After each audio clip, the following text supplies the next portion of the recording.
everybody, this is Dream, and today we've got a small two-game WNBA slate for you.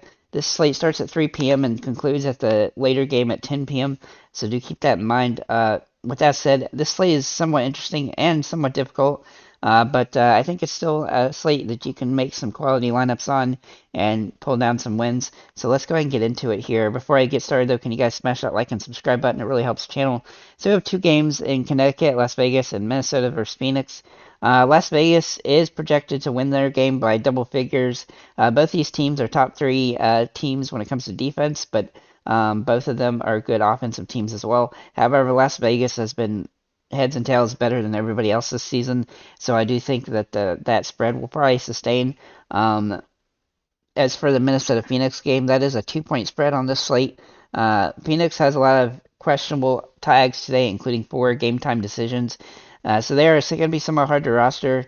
However, there are some good options on their team where you don't have to worry about those questionable tags. But as for Connecticut, I would avoid most players outside of Carrington, Bonner, and Thomas, as they are also pretty risky with the blowout risk, but they are the best options on their team. If I had to rank the 4 teams in order of how likely I would to use their players, I would put Las Vegas, Minnesota, Phoenix, and Connecticut. That's how I would prioritize the 4 teams. But let's get into our top plays. So we have Miller and Griner as our top 2 core plays. And I will get into those as I go through each particular player. So I have 4 guards to talk about for a minute. We're going to start with Diamond Miller. Let's see, for Minnesota. Now she's favored to in a game that's only a 2-point spread here, and she's had a pretty solid season. She did have a couple games off, about a month off due to injury, but she's been back 2 games, and she's had 2 30 fantasy point games. As you can see, even beforehand, she was averaging about 20 fantasy points a game, which is solid at this price point. So I think this is a woman that I would definitely use today as top option. Then we'll look at Carrington. Excuse me, for Connecticut. Now she's cheap and she is in a pretty interesting situation, somewhat difficult. But she has had some really good games lately as she's been getting more and more minutes as the season's progressed. And as you can see in the games that she's had good minutes, she's had good fantasy output, including 3 26 fantasy point games and above. She's still cheap enough that she's viable on the slate. Then we'll look at Jackie Young for Las Vegas. Now, they are favored to win this game by a lot of points, and she has been pretty solid. I don't think she's a must-play, but she has really good opportunity here to have a good game, and has done pretty good against Connecticut earlier this season, though she's had 2 games against them, and 1 good, 1 bad. That said, the price is cheap enough that she's definitely viable and rosterable today. And then Diana Taurasi for Phoenix. I really like her upside today. It seems like she's a little bit more inconsistent than some of the others, but she started the season really well. She's had a couple games recently, I guess due to injuries as well, that have limited her minutes some, but she's back and should be full complement of minutes today in a tight game that should be a back and forth game. Moving to our forwards here.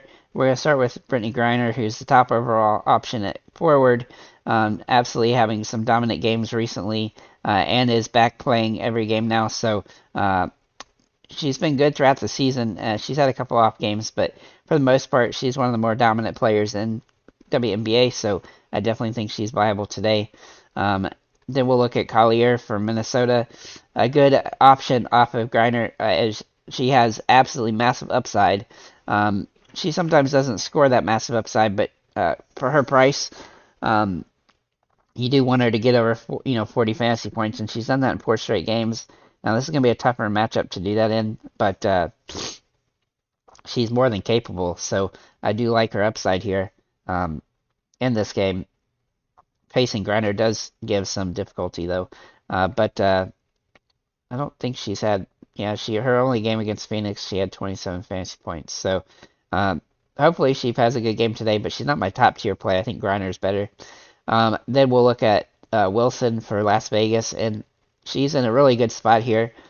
She's not quite got as much upside as Collier, but she's got nearly as much upside as Grider, and she's had some really big games this season. This matchup also bodes well for her upside, as she's had some good games against Connecticut already this year, and I like her potential here.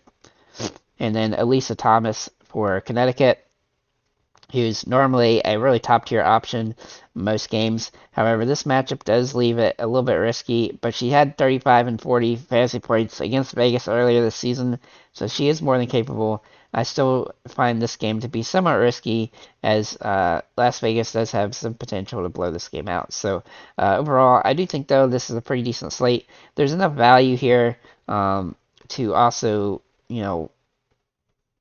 play well. I would say that Brianna Turner is a decent value play, as well as on wire for Phoenix. And then for the guards, obviously uh, Carrington being probably the top guard value play, and maybe Lindsey Allen for Minnesota. So with that said, guys, thank you for liking, commenting, subscribing. If you have any comments or questions, feel free to leave them below, and have a nice day, guys.